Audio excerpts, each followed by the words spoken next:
Okay, what I'm about to show you is my mod is 6x6. And you may freak out of what I did, but what I did was amazing. If you can tell, it's a V-Cube, and I didn't do the Florian mod on it. Now, on some of these sides, like corner section of them, I think I overdid, like that one. And then there's some others where they're like small, but not that super small. I did the Florian mod, Concept mod, and the Pi mod. Now, I didn't do the full entire Pi mod because you can still hear the inner layer click.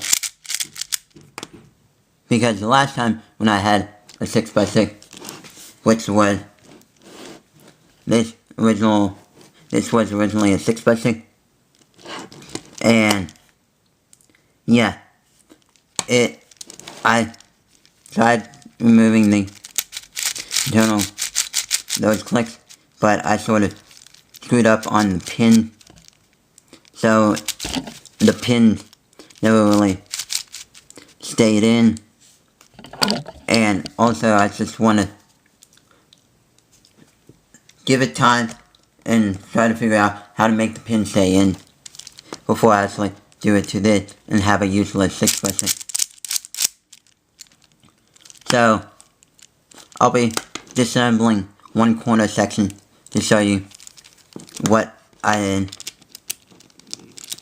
I also, not only I just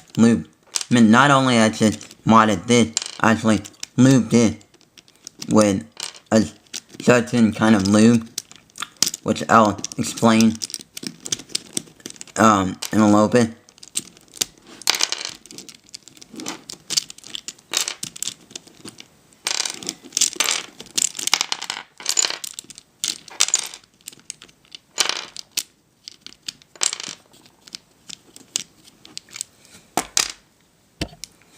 And I don't really have like a cube to show you this a certain part, but you sort of can get the idea. Well, maybe I do. Let me check. Yeah, I do. So, for a certain part of the mod, where it's like these corner bases around there is like flat and bumpy, flat. It's like bumpy, flat, and stuff like that. Basically, it's actually sort of looks like, I don't know if you can really tell on that, it's sort of bump, flat. Yeah, it's sort of like that. You can now see it better. See the bump, flat. Basically, it was like that. Then I sanded those bumps down so that they're flat. And then for the rest of the corner, I actually rounded the corner stop to prevent pops and lockups and stuff like that. And then the corner head, actually rounded it off like you would do in the constant mod, the Florian mod. And then for this type of piece, I actually did what you were supposed to do for the Florian mod. And then now, for this piece, not all of them I did the same way. Like, I did rounded this part is, and some I rounded that part around there.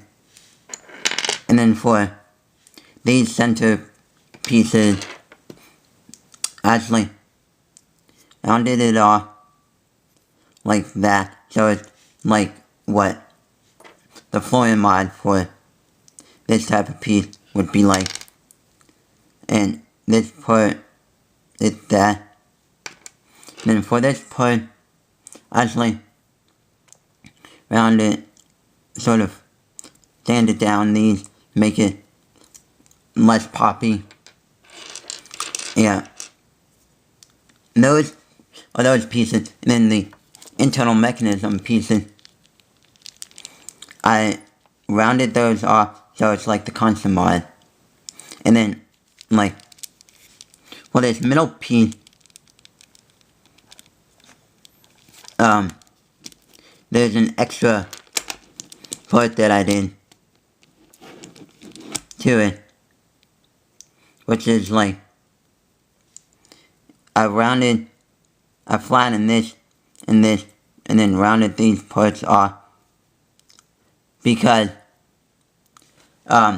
if you, well actually, before it was like, you would actually take, like one of these, the center pieces, like one of these, and then have the stock where it's sort of like at the base of it was the round part.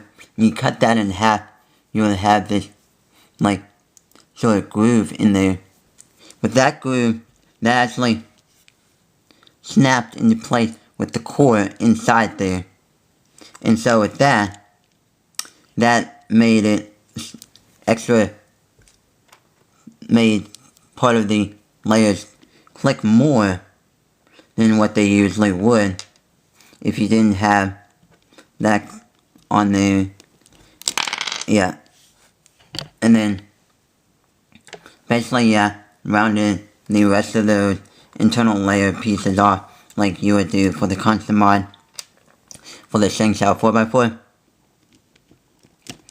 And also glued two of these little internal pieces, the ones that are close to the centerpiece, to this centerpiece, because that will help with some of the internal misalignment layer lockups. And I'll assemble this and come back to you and talk about it more once I finish assembling it. Okay, now it's assembled. And so overall, what this mod made it smoother and faster. And also, it made pops happen a lot less.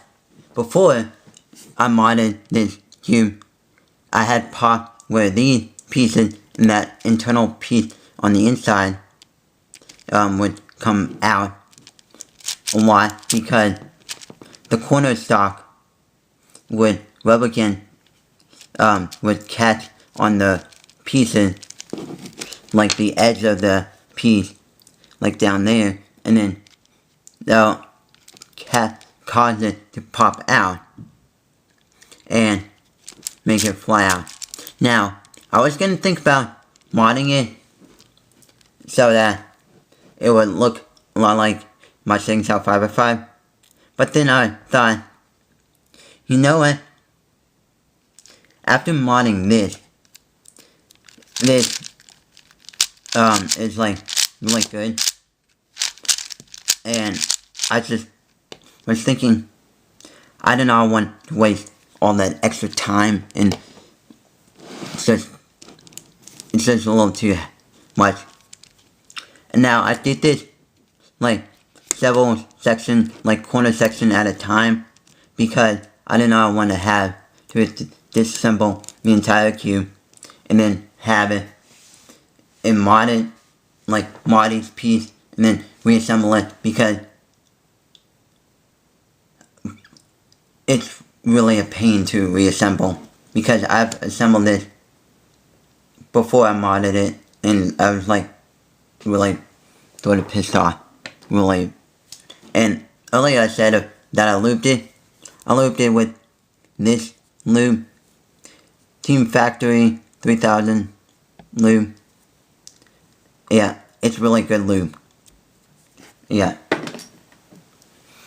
And so, yeah, this actually is really good.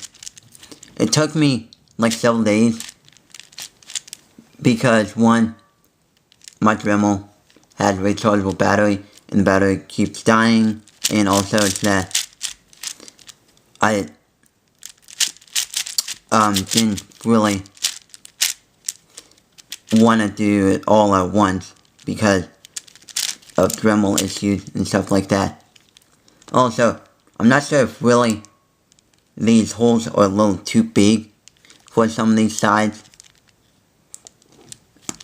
This one right here I think is perfect, while the others are a little too big, like especially on the yellow side. But overall, this cube turns really good. Yeah, you can definitely hear that annoying clicking. The internal lockups, where you have this internal layer misaligned, doesn't really happen that often as you may think it would.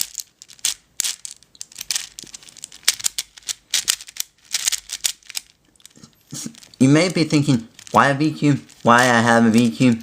And if you are, then there's like there's several reasons. Well, the whole entire story of buying this this 6x6 V-Cube brand instead of the ShengShou one is because one, well, it's not even different reasons, but it's a whole different story. It's like, I was in Berkeley, California a while ago, and I went to a store called Games at Berkeley, and they had so many different games, and different types of Rubik's Cube, like 6x6, V-Cube Dazzler, I think it was Dazzler or the Illusion, it was the checkerboard one, where it's the 7x7 with the checkerboard sides, and then a bunch of other puzzles like Brain String and some others. But the 6x6 caught my eye the most. And I was like, you know what? I don't have a 6x6. And so I decided to buy this. And I already knew how the V-Cube brand 6x6 felt. And I was like, you know what? I know how it feels and how it's clicking is. And I just want a 6x6. And I knew that I will probably end up modding it like I did. And so I bought it in and there. And yeah. And it was like around $40. Let me check the box. Yeah, it was like around $40. I still have the original box that it came in. Yeah. And when I got it, it came with factory lube, and it was like, eh. So yeah, I like how this turned out.